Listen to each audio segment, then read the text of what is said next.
ہم ایک ایسے جوڑے کی بات کرنے لگے ہیں جو واقعی آسمان پر بنا ہے۔ پہلے عرش پر اعلان ہوا، پھر حضرت سید الملائکہ جبرائیل امین علیہ الصلاۃ والسلام آقا صلی اللہ تعالی علیہ وسلم کے پاس تشریف لے آئے اور فرمایا کہ یا رسول خدا صلی اللہ علیہ وسلم، اللہ تعالیٰ نے فاطمہ اور علی کا عرش پر نکاح کر دیا ہے علیہ السلام، آپ بھی اس کا عملی جامہ زمین پر پہنا دیں، یعنی زمین پر آپ بھی ان کا نکاح فرما دیں۔ گویا کہ رشتے کا انتخاب سیدہ سلام اللہ علیہا کا اللہ نے کیا ہے، فاطمہ کے لیے علی کو اللہ نے چنا ہے۔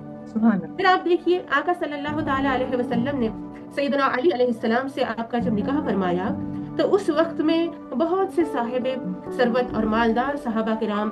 متمنی تھے کہ سیدہ خاتون جنت سلام اللہ علیہا کا ہاتھ آقا صلی اللہ تعالی علیہ وسلم سے مانگ کر آپ سے رشتہ داری قائم کریں، لیکن ان سب کے باوجود حضرت علی رضی اللہ تعالیٰ عنہ کا انتخاب، حضرت علی علیہ السلام کا انتخاب، اور وہ بھی اس موقع پر جب کہ حضرت علی علیہ السلام کے پاس حق مہر دینے کے لیے کچھ بھی نہیں تھا،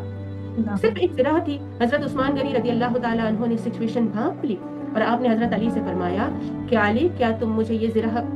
بیچتے ہو؟ میں 500 درہم میں یہ زرہ خریدنا چاہتا ہوں۔ حضرت علی علیہ السلام نے اس سودا کو قبول فرمایا، اور وہ جو 500 درہم تھے، کم و بیش اس کی گنتی آتی ہے روایات میں، اس 500 درہم سے حضرت علی رضی اللہ تعالی عنہ نے اپنے گھر کا ضروری سامان خریدا، اور پھر حضرت عثمان غنی رضی اللہ تعالی عنہ نے وہ زرہ حضرت علی علیہ السلام کو شادی کے تحفہ کے طور پر آپ کو واپس لوٹا دی۔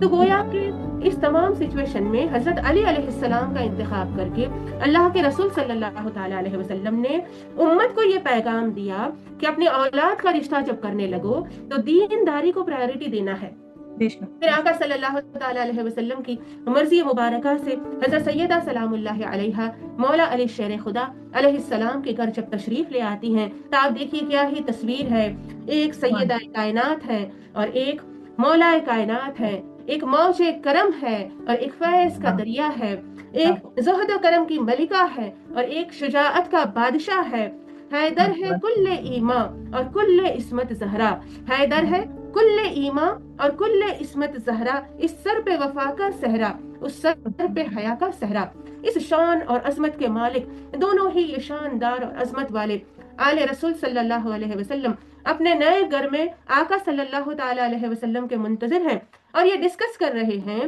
کہ آقا صلی اللہ تعالی علیہ وسلم کس سے زیادہ پیار کرتے ہیں۔ مولا علی شیر خدا علیہ السلام نے فرمایا سیدہ سلام اللہ علیہا سے کہ آقا صلی اللہ تعالی علیہ وسلم مجھ کو زیادہ چاہتے ہیں، مجھ سے زیادہ پیار کرتے ہیں، لیکن حضرت سیدہ سلام اللہ علیہا نے بڑی کانفیڈنس سے جواب دیا، فرمایا کہ نہیں، آقا صلی اللہ علیہ وسلم مجھے زیادہ پیار کرتے ہیں، مجھ سے زیادہ چاہت رکھتے ہیں۔ اتنے ہی میں آقا صلی اللہ تعالی علیہ وسلم تشریف لے آتے ہیں تو حضرت مولا علی شیر خدا علیہ السلام نے پوچھ ہی لیا کہ یا نبی خدا صلی اللہ علیہ وسلم، آپ مجھ سے زیادہ پیار کرتے ہیں یا سیدہ سلام اللہ علیہا سے؟ تو آقا صلی اللہ تعالی علیہ وسلم نے بھی فوراً ہی جواب دے دیا،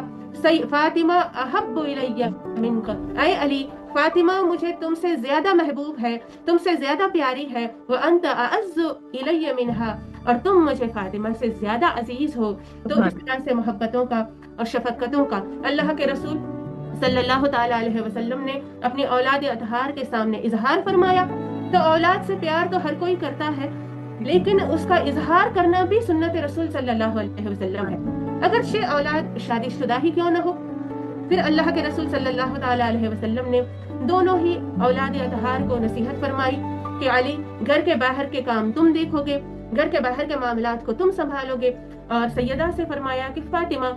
گھر کے اندر کے نظام کو تم سنبھالو گی، گھر کے اندر کے کاموں کو تم دیکھو گی۔ اور پھر یہ دونوں عظمت و مقام کے اور شان کے مالک، ان دونوں نے بھی کیا ہی آقا صلی اللہ تعالی علیہ وسلم کی اس نصیحت پر عمل کر کے دکھایا، اور آقا صلی اللہ تعالی علیہ وسلم نے بھی اس نصیحت کے ساتھ ہی رہتی دنیا تک ہر ایک کو ماڈل دے دیا کہ گھر کا نظام کس طرح سے سنبھالنا ہے۔ آپ دیکھیے سیدہ سلام اللہ علیہا شہزادی کونین ہیں، شہنشاہ دو عالم کی شہزادی ہیں، لیکن اس وقت میں آٹا پیسنے کے لیے پتھر کی وزندار چکی ہوا کرتی تھی، تو آپ اپنے گھر میں خود ہی اپنے نازک ہاتھوں سے اس وزندار چکی کو چلاتی تھیں اور آٹا پیستی تھیں، اور اس آٹے کی یہ برکت کہ مداح نے کہا اور کیا ہی خوب کہا کہ یہ چکی سیدہ کی چل رہی ہے، یہ چکی سیدہ کی چل رہی ہے، زمانہ جتنا لنگر کھا رہا ہے۔ پھر خود ہی اپنے شاہی ہاتھوں سے گھر میں جھاڑو دیتی تھیں، صفائی کرتی تھیں، اپنے شوہر کی اطاعت اور فرما برداری کرتی تھیں۔ تو گویا کہ سیدہ سلام اللہ علیہا نے آقا صلی اللہ تعالی علیہ وسلم کی اس نصیحت پر کامل عمل کر کے گویا کہ ہم سب کی سردار اور ہم سب کی لیڈر بن گئی۔ آقا صلی اللہ تعالی علیہ وسلم کا فرمان ہے کہ ایک فرشتہ میرے پاس آیا جو اس سے پہلے کبھی دنیا میں نہیں آیا تھا۔ اس نے اللہ سے اجازت مانگی کہ آج مجھے زمین پر جانے کی اجازت عطا کی جائے تاکہ میں نبی آخر الزمان صلی اللہ علیہ وسلم کے دربار میں سلام پیش کر کے آؤں۔ تو اللہ نے فرمایا کہ میرے نبی کے پاس جاؤ اور ایک تحفہ لے کر جاؤ۔ وہ تحفہ کیا؟ مفہوم ہے حدیث پاک کا۔ اللہ کے رسول نے فرمایا کہ اس نے آ کر مجھے کہا کہ اللہ نے فرمایا ہے کہ فاطمہ سیدۃ نساء اہل الجنہ، یعنی فاطمہ تمام عورتوں کی تمام جنتی عورتوں کی سردار ہے۔ اور ایک مقام پر فرمایا تمام عالمین کی عورتوں کی فاطمہ سردار ہے۔ تو آپ دیکھیے جب کہیں سرداری کا عنصر نظر آتا ہے، جب ہم کہیں سرداری کی حیثیت کو دیکھتے ہیں تو ہمیں لگتا ہے کہ نوکر چاکر ہوں گے، مال و دولت کے انبار ہوں گے، خزانے ہوں گے اور شاہانہ شان ہوگی۔ لیکن یہ کیسی سرداری ہے کہ جس پر سرداری بھی ناز کرے کہ مجھے کس ہستی سے نسبت حاصل ہو گئی ہے۔ پھر ایسی عظیم سرداری اور اتنا اعلیٰ عہدہ اور منصب حاصل کرنے کے باوجود بھی جو آپ کا کردار ہے، جو آپ کا اخلاق ہے، جو آپ کی عظمت ہے، یقیناً یہ تمام عمل خود اپنے آپ میں ایک مثال بن گئے اور ہم تمام کے لیے رول ماڈل کی حیثیت اختیار کر گئے۔ اپنے گھر کو خوش اسلوبی سے، کم وسائل میں، قناعت کے ساتھ، صبر کے ساتھ بھی گھر کو چلانا، شوہر کے سامنے کبھی شکایت نہ کرنا، بچوں کی اچھی طرح سے تربیت کرنا، اس شان سے سیدہ سلام اللہ علیہا نے یہ سارے کردار نبھائے کہ جو خود اپنی آپ ہی ایک مثال قائم ہو گئے۔ اللہ تعالیٰ ہمیں سیدہ سلام اللہ علیہا کے نقش قدم پر چلنے کی توفیق عطا فرمائے۔